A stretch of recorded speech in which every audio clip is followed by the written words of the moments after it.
বন্ধুরা সকলকে আসসালামু আলাইকুম। আশা করি সকলেই ভালো আছেন। তো বন্ধুরা, আজকের ভিডিও টাইটেল এবং থাম্বনেল দেখে হয়তো বুঝে গিয়েছেন আজকের ভিডিও টপিক কী।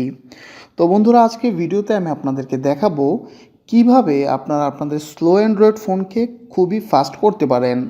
হ্যাঁ বন্ধুরা, রিসেন্টলি আমার কাছে সবচেয়ে বেশি যে কোশ্চেনটি আসছে সেটি হচ্ছে কিভাবে আমাদের অ্যান্ড্রয়েড ফোনকে আমরা আগের থেকে খুব বেশি স্পিডি করতে পারি।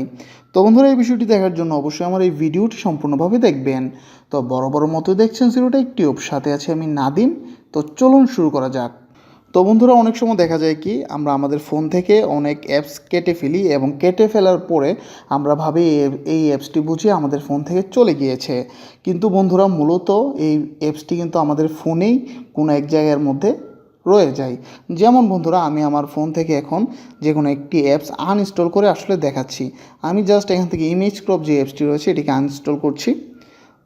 তো বন্ধুরা, আপনারা খেয়াল করবেন এই অ্যাপসটি কিন্তু অলরেডি আনইনস্টল হয়ে গিয়েছে। এখন তার মানে হচ্ছে এই অ্যাপসটি আমার ফোনে নেই। এখন যদি আমি প্লে স্টোরে যাই, প্লে স্টোরে যাওয়ার পর বন্ধুরা আমি যদি এখান থেকে মাই অ্যাপস অ্যান্ড গেমসে যাই, তাহলে আমরা লাইব্রেরিতে গেলে দেখতে পারবো এই অ্যাপসটি কিন্তু এখানে রয়েছে। অর্থাৎ আপনি যখন প্লে স্টোরে আসবেন, আমি আবারও দেখিয়ে দিচ্ছি আপনাদের শুরু থেকে। আমি প্লে স্টোরে আসার পর তারপর হচ্ছে ডান পাশে যে আমার আইকনটি দেখাচ্ছে এটিতে ক্লিক করলাম। করার পরে এখান থেকে মাই অ্যাপস অ্যান্ড গেমসে ক্লিক করলাম। করার পর বন্ধুরা আপনারা এমন একটি ইন্টারফেস দেখতে পাবেন। এখান থেকে যখনই আপনারা লাইব্রেরিতে ক্লিক করবেন, এখানে আপনারা দেখতে পারবেন এই যাবৎ যত অ্যাপস আপনারা ফোনে ইনস্টল করেছে এবং পরবর্তীতে এটিকে আনইনস্টল করেছেন তার লিস্ট। আমার এই ফোনটি বন্ধুরা হচ্ছে নতুন, এখানে একটি অ্যাপস ইনস্টল করেছিলাম এবং এটিকে এখন আনইনস্টল করছি, এই জন্য অ্যাপসটি এখানে দেখাচ্ছে। তো বন্ধুরা, এখানে এই অ্যাপসটি কিন্তু এভাবে জমা রয়ে যায়, যার কারণে অনেক সময় আমাদের ফোনটি স্লো হয়ে যায়। এখন বন্ধুরা, আপনারা যদি এখানে এসে জাস্ট ডান পাশে যে ক্রস বাটনটি রয়েছে ক্রসে ক্লিক করে দেন, তাহলে বন্ধুরা আপনাদের সামনে এমন একটা ইন্টারফেস আসবে। এখান থেকে সিম্পলি আপনারা রিমুভ করে দিবেন। রিমুভ করে দিলে এই অ্যাপসটি আপনাদের কাছে আর থাকবে না, প্লে স্টোরেও থাকবে না, আপনাদের ফোনের কোথাও থাকবে না। তো বন্ধুরা, এটি ছিল নাম্বার 1 একটি টিপস। তো বন্ধুরা, দ্বিতীয় যে টিপসটি দেখাবো সেটির জন্য সিম্পলি চলে যাবেন হচ্ছে আপনাদের ফোনের সেটিংসে। আমি আমার ফোনের সেটিংসে যাচ্ছি। সেটিংসে আসার পর বন্ধুরা একটু স্ক্রল ডাউন করে নিচে চলে আসবেন। তো এখানে দেখুন বন্ধুরা, অ্যাপস নামে একটি অপশন রয়েছে। তো আপনারা আপনাদের ফোনের অ্যাপস এই অপশনটি খুঁজে বের করবেন। আসার পর বন্ধুরা সিম্পলি এই অ্যাপসে ক্লিক করবেন। অ্যাপসে ক্লিক করলে বন্ধুরা আপনাদের ফোনে থাকা সকল অ্যাপসের লিস্ট আপনারা দেখতে পারবেন।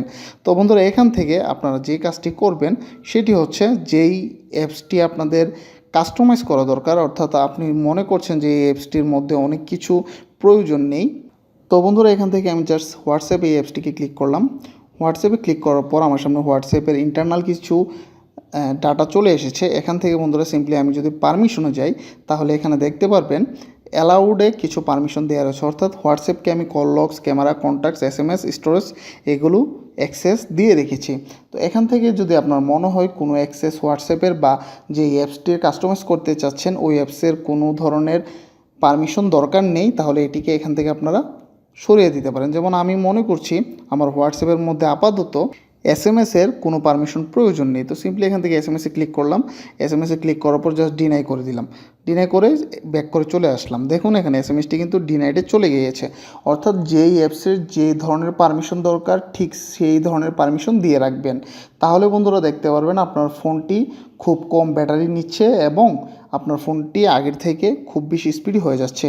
তো বন্ধুরা, মূলত এই দুইটি টিপসই দেওয়ার প্রয়োজন ছিল আজকে। তো আশা করছি আজকের এই ভিডিওটি আপনাদের ভালো লেগেছে। যদি আমার এই ভিডিওটি আপনাদের ন্যূনতম ভালো লেগে থাকে, তাহলে অবশ্যই লাইক দিবেন, কমেন্ট করে জানাবেন পরবর্তীতে কেমন ভিডিও চান এবং অবশ্যই আপনার বন্ধুদের সাথে শেয়ার করতে ভুলবেন না। ধন্যবাদ সবাইকে।